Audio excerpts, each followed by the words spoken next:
खपराखोल रे केन्दुपत्र श्रमिक कर्मचारी को विशाल समावेश। खपराखोल ब्लॉक ठारे ओडिशा केन्दुपत्र श्रमिक संघ पाटनागढ़ डिविजन तरफ एक विशाल समावेश अनुष्ठित हो जायछि। खपराखोल ब्लॉक केन्दुपत्र रेंज सभापति राजकिशोर अध्यक्षतार अनुष्ठित समावेश केन्दुपत्र श्रमिक कर्मचारी संघ राज्य साधारण संपादक शिवानंद परिच्छा मुख्य अतिथि भाव जोगदे राज्य सरकार केन्दुपत्र तोलारी लागू करिथिबा विभिन्न लोकाभिमुखी योजना संपर्क में कहिथिबा बेले केंद्र सरकार केन्दुपत्र उपरे लगाउ जीएसटी छाड़ करने दावी करथिले। आसंता 2024 साधारण निर्वाचन में शिवानंद परिच्छा पाटनागढ़ निर्वाचन मंडली बीजेडी आशायी विधायक प्रार्थी भाव टिकट रेस रे अछंती बोली जनसाधारण चर्चा जोर धरी।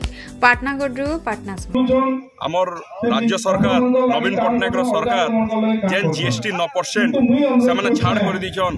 बाकी दुर्भाग्यजनक कथा जे केंद्र सरकार जेन आम नरेंद्र मोदी सरकार से तांकर भाग जेनटा अच्छे से भाग नहीं छाड़बार देल मुख्यमंत्री नवीन पट्टनायक 4 थर चिठी लिखि सारा फिटमेंट कमिटी के केंद्र अर्थमंत्री पठे दिले। बाकी सेनु कैंसल करके पठे दिले आरो से 2019 मैनिफेस्टो रे भी कही जदि आम केंद्र सरकार के जदि फेन के आसमु आम जदि आम सरकार के आसमु बोले आम जीएसटी केन्द्रपत्र उपर जीएसटी के विड्र करमु बोलिक। बाकी आज पर्यंत गोटे सरकार गरीब कथा सुनु जे राज्य सरकार और गोटे प्रकार केंद्र सरकार गरीब के मारबार बाटर चली। सर आप तो बहुत बड़ संगठन चली लोके भी आप मीटिंग में बहुत जोग आसना 2024 में पाटनागढ़ निर्वाचन मंडल विधानसभा ठिया कि देखो आम गोटे श्रृंखलित कर्मी माननीय मुख्यमंत्री आम सुप्रीमो जहाँ निष्पत्ति ने आम तार उपर कायम रही आम काम करमु।